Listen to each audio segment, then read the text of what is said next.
Hi guys, this है Aditya from spoken English Guru channel. आप सभी का स्वागत है एक बार फिर से डायरेक्ट इनडायरेक्ट स्पीच की प्रैक्टिस एक्सरसाइज नंबर 3 में। पिछली दो प्रैक्टिस एक्सरसाइजेस में हमने अफर्मेटिव, नेगेटिव और इंटेरोगेटिव सेंटेंसेस को डायरेक्ट से इनडायरेक्ट में बनाना सीखा। आज के इस वीडियो लेक्चर में हम किस तरह के सेंटेंसेस को डायरेक्ट से इनडायरेक्ट में चेंज करने वाले हैं। इंपेरेटिव, एक्सक्लेमेटरी या फिर ऑप्टेटिव सेंटेंसेस। आप ऑलरेडी जानते हैं कि इंपेरेटिव, एक्सक्लेमेटरी और ऑप्टेटिव सेंटेंसेस होते क्या हैं। अगर आप नहीं जानते हैं तो इसका मतलब आपने उस वीडियो लेक्चर को नहीं देखा है जहां पर इस कॉन्सेप्ट को मैंने बताया था, डायरेक्ट इनडायरेक्ट नरेशन का लेक्चर नंबर 2। पहले उस वीडियो लेक्चर को आप देख लीजिए ताकि कॉन्सेप्ट को समझ पाएं और उसके बाद प्रैक्टिस करिए। तो आइए शुरुआत करते हैं इस वीडियो लेक्चर में। एक एक करके इन सभी सेंटेंसेस को हम डायरेक्ट से इनडायरेक्ट में चेंज करते हैं। सबसे पहले देखिए पहला sentence, he said to me, उसने मुझसे कहा। क्या कहा? May you score 99% in your exams. भगवान करे कि आप अपने एग्जाम्स में 99% स्कोर करें। एक्सक्लेमेशन मार्क लगा हुआ है। तो ये सेंटेंस कैसा है? यहां पर उसने प्रे किया है भगवान से मेरे लिए कि मैं अपने एग्जाम्स में 99% स्कोर करूं। तो प्रे किया गया है, एक्सक्लेमेशन मार्क लगा है, ये एक ऑप्टेटिव सेंटेंस है। ही प्रेड, उसने प्रे किया। मैंने उस कॉन्सेप्चुअल वीडियो लेक्चर में आपको बताया था कि प्रेड के बाद आप मी नहीं लिखेंगे, क्योंकि ही प्रेड मी लिख देंगे तो इसका तो ये मतलब हो जाएगा कि उसने मुझसे प्रे किया। मुझसे नहीं प्रे किया, उसने भगवान से प्रे किया कि मैं 99% स्कोर करूं। तो ऐसे सेंटेंसेस में प्रे के बाद आप ऑब्जेक्ट का यूज नहीं करते हैं। कोटेशन मार्क्स आप खोलते हैं, कॉमा को हटाते हैं, दैट का यूज करते हैं। उसके बाद एज इट इज, यू को शुरुआत में लाएंगे, सब्जेक्ट है इस सेंटेंस का। मे जो कि मोडल वर्ब है, मे को आप उसके बाद लाएंगे। यू ये एक सेकंड पर्सन सब्जेक्ट है। Second person subject reporting speech के ऑब्जेक्ट के हिसाब से चेंज होता है। मी ऑब्जेक्ट है, यहां पर आएगा आई। ही प्रेड दैट आई मे किस में चेंज हो जाता है? माइट में। आई might score 99% in your exams. You से बना योर, सेकेंड पर्सन प्रोनाउन है, किसके हिसाब से चेंज होगा? रिपोर्टिंग स्पीच के ऑब्जेक्ट के हिसाब से। जैसे यू से बना योर, आई से बनता है माई एग्जाम्स और सेंटेंस कंप्लीट होता है। He prayed that I might score 99% in my exams. Sentence number 2, Anjali said to her boss. Anjali ने अपने बॉस से कहा। क्या कहा? Please grant me leave for a day. कृपया मुझे एक दिन की छुट्टी दे दो। ग्रांट मी मुझे दे दो, अलाउ कर दो छुट्टी एक दिन के लिए। यहां पर अंजलि ने अपने बॉस से क्या की? रिक्वेस्ट की। यह सेंटेंस रिक्वेस्ट कैटेगरी का इंपेरेटिव सेंटेंस है। तो यहां पर सेड टू की जगह पे हम लिखते हैं रिक्वेस्टेड। किसे रिक्वेस्ट किया? अपने बॉस को, हर बॉस। और ऐसे सेंटेंसेस में जब आप कॉमा को और कोटेशन मार्क को हटाते हैं तो आप क्या यूज करते हैं? टू, और उसके बाद सीधा वर्ब की फर्स्ट फॉर्म ग्रांट। ये बना है आई से। आई एक फर्स्ट पर्सन सिंगुलर सब्जेक्ट है और फर्स्ट पर्सन सब्जेक्ट होता है, प्रोनाउन होता है, तो रिपोर्टिंग स्पीच के सब्जेक्ट के हिसाब से चेंज होता है। सब्जेक्ट है अंजलि, अंजलि एक लड़की है तो उसके लिए हम शी का यूज करेंगे।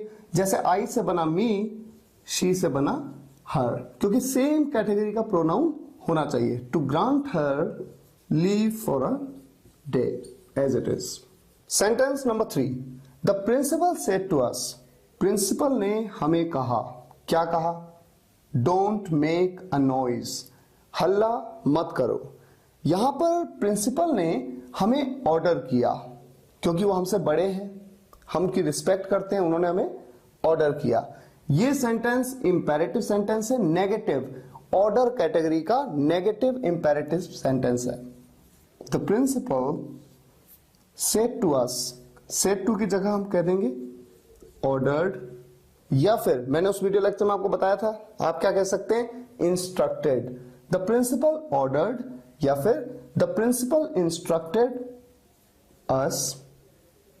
अब यहां पर पॉइंट देखिए, कोटेशन मार्क कॉमा को आपको हटाना है। जैसा मैंने यहां पर बताया इंपेरेटिव सेंटेंस के केस में आप टू का यूज करते हैं, लेकिन उस वीडियो लेक्चर में मैंने आपको क्या बताया था, नेगेटिव सेंटेंस होगा तो पहले नॉट का यूज, उसके बाद आप टू का यूज करेंगे, नॉट टू, और फिर वर्ब की first form as it is, make a noise.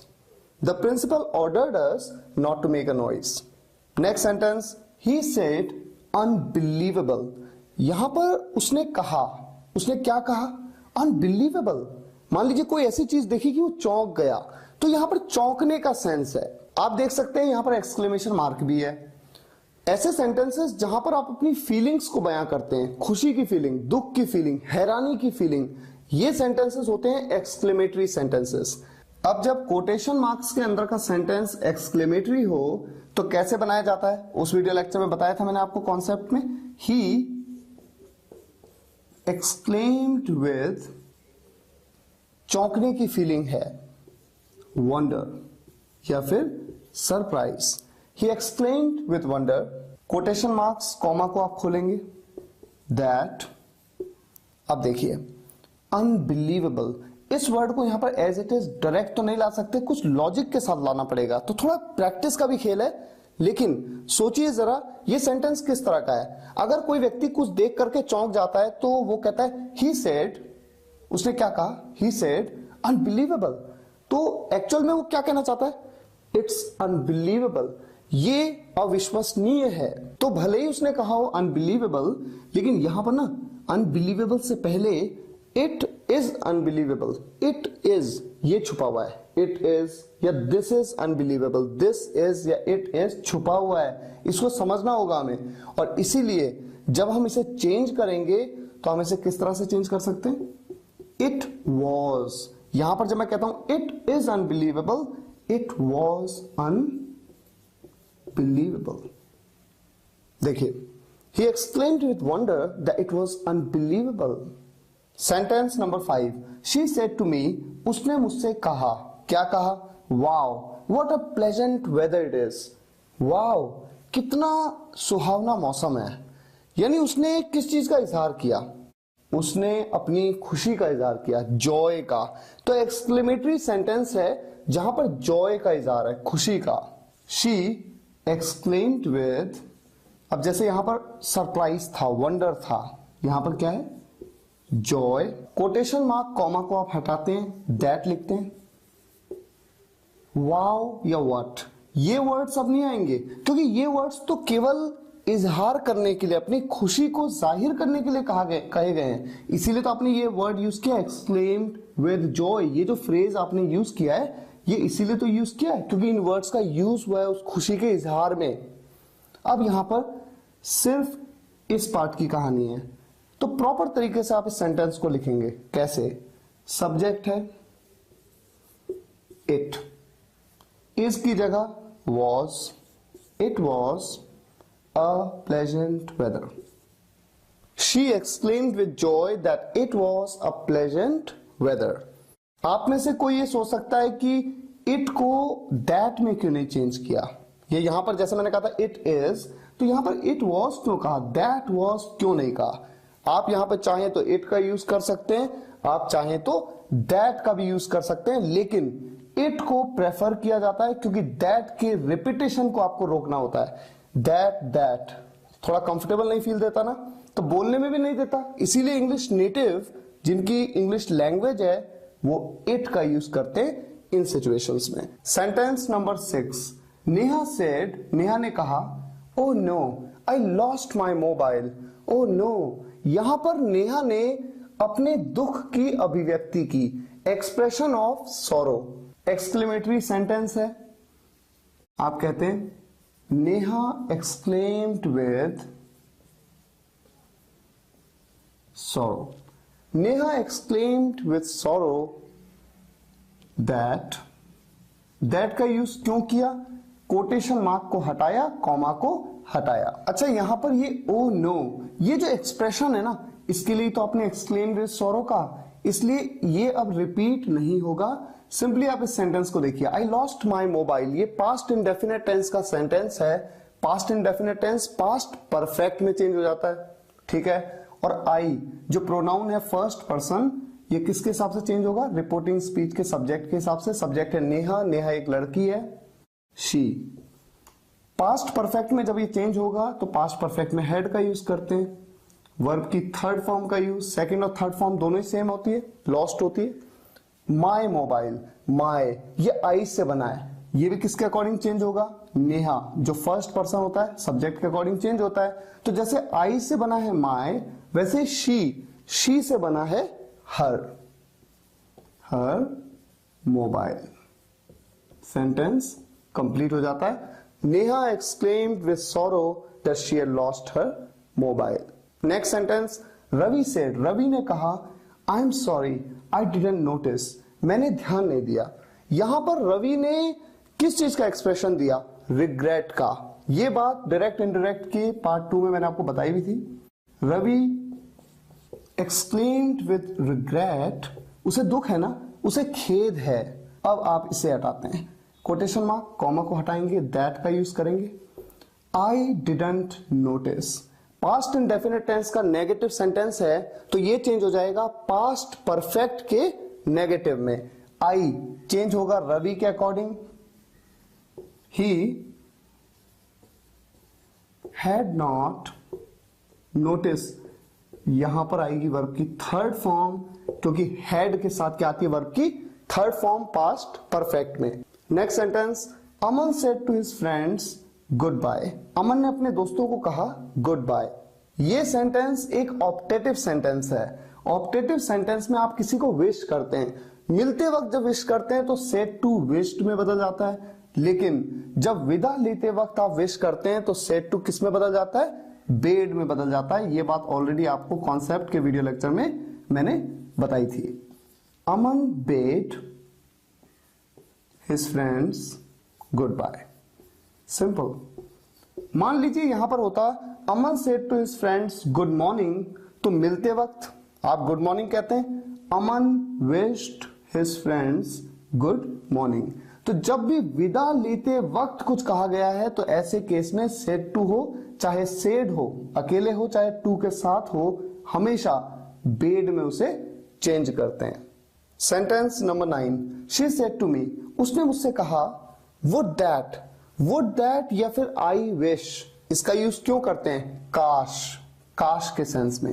काश आप यहां होते मेरे साथ उस वक्त, काश उस वक्त आप मेरे साथ यहां होते। ये एक ऑप्टेटिव सेंटेंस है, और ऑप्टेटिव सेंटेंसेस के केस में जब वुड दैट या आई विश का यूज किया जाता है कोटेशन मार्क्स के अंदर रिपोर्टेड स्पीच में यानी कोटेड स्पीच में, तो आप सेड टू को विश्ड में चेंज करते हैं। और ध्यान रहे यहां पर ये ऑब्जेक्ट को भी आप डायरेक्ट लिखते नहीं है, कोटेशन मार्क कॉमा को आप हटाते हैं। That, she wish that you, second person pronoun है, किसके हिसाब से चेंज होगा? ऑब्जेक्ट के हिसाब से। आई, वर्ब चेंज हो जाता है हैड बीन में, ये बात कॉन्सेप्ट वीडियो में बताई है मैंने। आई हैड बीन, हियर की जगह हो जाएगा देयर। विद मी, ये आई से बना है, मी किसके हिसाब से चेंज होगा? रिपोर्टिंग स्पीच के सब्जेक्ट के हिसाब से। सब्जेक्ट है शी, आई से बना मी, शी से बना her, at that time. Next sentence, he said, उसने कहा, क्या कहा? May you earn lots of recognition, भगवान करे आप बहुत सारी रिकग्निशन यानी बहुत सारा सम्मान अर्न करें, पाएं, कमाएं। यहां पर उसने किसे कहा? ऑब्वियस सी बात है, यहां पर कुछ ऑब्जेक्ट नहीं है तो इसका मतलब मुझे कहा। ही सेड टू मी, ऐसा मैंने आपको बताया था, हमेशा आपको मान लेना ये हिडन है। उसने यहां पर क्या किया? प्रे किया। ऑप्टेटिव सेंटेंस है ये। ही प्रेड दैट, यू को पहले लाएंगे, मे को बाद में लाएंगे, लेकिन यू को पहले लाएंगे तो यू थोड़ी रहेगा। यू किस में चेंज होगा? सेकंड पर्सन है, ऑब्जेक्ट के हिसाब से चेंज होता है रिपोर्टिंग स्पीच के। ऑब्जेक्ट में कुछ दिख नहीं रहा है, लेकिन टू मी यहां पर हिडन है, मी की जगह क्या आ जाएगा? आई। अब मे किस में चेंज हो जाता है? माइट में। I might earn lots of recognition. He prayed that I might earn lots of recognition. अगर डायरेक्ट इनडायरेक्ट नरेशन की इन वीडियोस से आपको कुछ भी सीखने को मिला है तो मैं आपसे रिक्वेस्ट करूंगा कि इन वीडियोस को आप शेयर जरूर करिए, ताकि देश के हर छोटे से छोटे गांव के स्टूडेंट्स तक ये वीडियोस पहुंचे और वो इंग्लिश सीख पाएं और सक्षम बने। Thank you so much for watching this video guys. See you in the next video lecture. Take care and good bye.